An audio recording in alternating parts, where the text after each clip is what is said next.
आदाब दोस्तों। असल में कुछ दिन पहले मैंने एक वीडियो जारी किया था जिसमें अम्बेडकर नगर के नए कप्तान साहब की बड़ी तारीफ़ कर दी थी।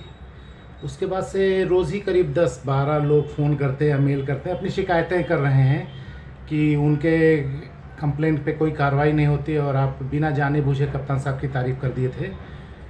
तो मैंने कहा कि भाई मैं बता दूं कि मेरा कप्तान साहब से कोई रिश्ता नहीं है, ना मैं कोई उनका गारंटर हूं। वो नए नए आए हैं, मैंने अपने वीडियो में भी बताया था और जितना मुझे उनके बारे में मालूम था वही मैंने बताया है। और अभी तो उनको कितना दिन आए ही हुआ है, तो लोग अपनी अपनी समस्याएं बता रहे थे, लेकिन उसमें एक व्यक्ति था, उसकी समस्या दिल को छू गई। इंद्रेश कुमार नाम का दलित लड़का है, वो टांडा में कोई रसूलपुर गांव है, वहाँ का रहने वाला। उसने बताया कि उसने एक शिकायत की थी जनसुनवाई पोर्टल पर 14 जनवरी को। मनरेगा में कोई भ्रष्टाचार होता रहा था, शासकीय धन का गबन, जो लोग काम नहीं करते उनका भी पैसा निकाला जाता है। उसने वीडियो सब बनाए थे साक्ष्य। उसने जनसुनवाई पोर्टल पर शिकायत दी थी, तो अच्छी बात है, सरकार का पैसा बचा रहा था वो। 14 जनवरी को उसने शिकायत की है, 16 जनवरी को प्रधान के लोगों ने उसकी पिटाई कर दी। इस बात को लेके उसके पास रिकॉर्डिंग भी है, ऑडियो रिकॉर्डिंग है, जात सूचक सब कह के गाली उली देते हुए उसने 17 जनवरी को थाने में तहरीर दी, थाना अध्यक्ष महोदय के सामने। थाना अध्यक्ष ने कोई कार्रवाई नहीं की, उसने बताया। तो मैंने कहा ठीक है, कोई बात नहीं। 18 को उसने कहा कि मैंने सीओ साहब को भी शिकायत दी थी, तहरीर दी कि भाई मुकदमा दर्ज करा लीजिए साहब किसी तरह, लेकिन उन्होंने भी नहीं की। तो उसने मुझसे कहा कि साहब कोई सुनवाई नहीं होती और पुलिस में कुछ नहीं होता, फर्जी मुकदमा लिखवाए कोई तो लिख लेते हैं, जब जेन्युइन लिखाओ तो नहीं लिखाते। तो मैंने कहा भाई तू कप्तान साहब के बारे में भी कह रहा है, कप्तान साहब से क्या मिला है?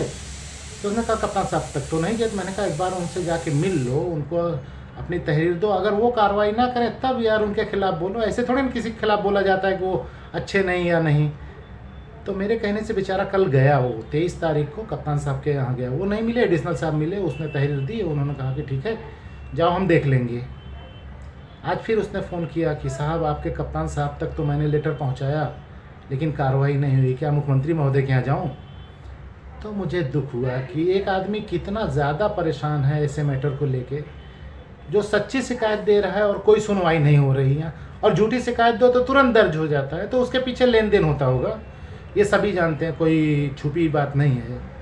लेकिन ये जो मामला है ये गंभीर है कि एक आदमी के साथ गलत व्यवहार हुआ है, जाति सूचक शब्द कहा गया, मारा पीटा गया है, और थाना अध्यक्ष महोदय तहरीर नहीं ले रहे हैं, या ले रहे हैं तो मुकदमा दर्ज नहीं कर रहे हैं। ये अच्छी बात नहीं है। तो कप्तान साहब को इसका संज्ञान लेना चाहिए और इसके लिए कुछ करें, वो नहीं तो बदनामी होगी।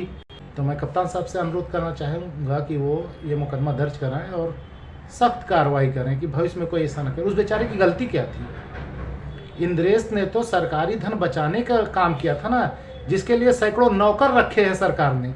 उनकी जिम्मेदारी है कि इस चीज़ को ना होने दें। वो बाहरी आदमी बेचारा, वो सरकार का पैसा बचाना चाह रहा है, फिर सरकार का एक तंत्र उसकी बात नहीं सुन रहा है। ये अच्छी बात नहीं है, ये गंभीर बात है और इसको कप्तान साहब संज्ञान में लीजिए। मेरा तो अनुरोध ही है, बाकी आप लोग तो हाकिम हैं, जो चाहें वो करें।